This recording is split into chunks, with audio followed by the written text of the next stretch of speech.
Congressman Rich McCormick, retired U.S. Marine, sits on the House Foreign Affairs Committee. Congressman, welcome.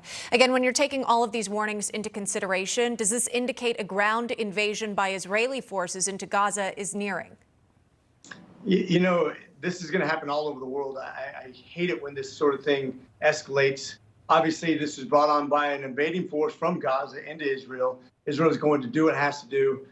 The fact that it's polarized us in America is baffling to me. We're going to have several protests here in Washington, D.C. today talking about basically the rights of Palestine rather than beheaded babies. I don't get it. It's worrisome that people are losing their sense and sensibilities, their sense of morality, their sense of justice. This is about an inhumane thing that was done to people who were in relative peace at the time. Right. And again, major cities domestically, New York City on high alert, Chicago, Los Angeles, and others that we've heard about this morning on this Friday the 13th for this call for, again, Day of Jihad, Day of Rage. But nevertheless, again, uniformed officers, they stand by and ready. They say there's no credible threat right now, at least at this time. I wanted to move, talking stateside, back to the speakership, if I can, with you.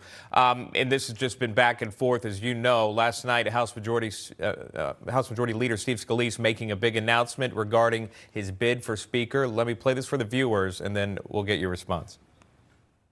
I know we've been following this. It's been quite a journey. And there's still a long way to go. I just shared with my colleagues that I'm withdrawing my name as a candidate for the Speaker designee. If you look at over the last few weeks, if you look at where our conference is, there's still work to be done. Our conference still has to come together and is not there. So, Congressman McCormick, can you give us some sort of perspective into what's happening with the speakership? So Scalise is out.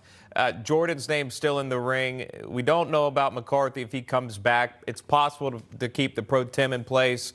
What are your thoughts on this entire matter, and where do you want to see it go? Well, it's frustrating for most people up here. I guess several members who have family on hospice or have children, small children, that haven't been home in quite a while. It's kind of bubbling over right now. Some people feel like we're having a tyranny of the minority, where we're being held hostage by a small group of people who are basically obstructing anybody.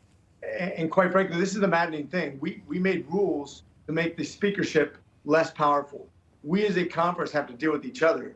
The fact that we just rejected a leader becoming speaker, and the leader had a unanimous support in the first vote, and the fact that we just rejected a speaker that had 94% support. It's a hard place to be in. I hope we come together and realize that it's more about the conference, about how we get along with each other, than it is about any speaker. The speaker can't do anything by themselves. They only can encourage us in a certain direction. We're absolutely in control of our own destiny, so it gets very frustrating. Put so much emphasis on one person. Maybe they can get in front of the camera, maybe they can help put people in place to succeed, but really it's about our conference, about doing a job that we have to collectively get done. All right, we'll continue to follow it, obviously, here. There's still a lot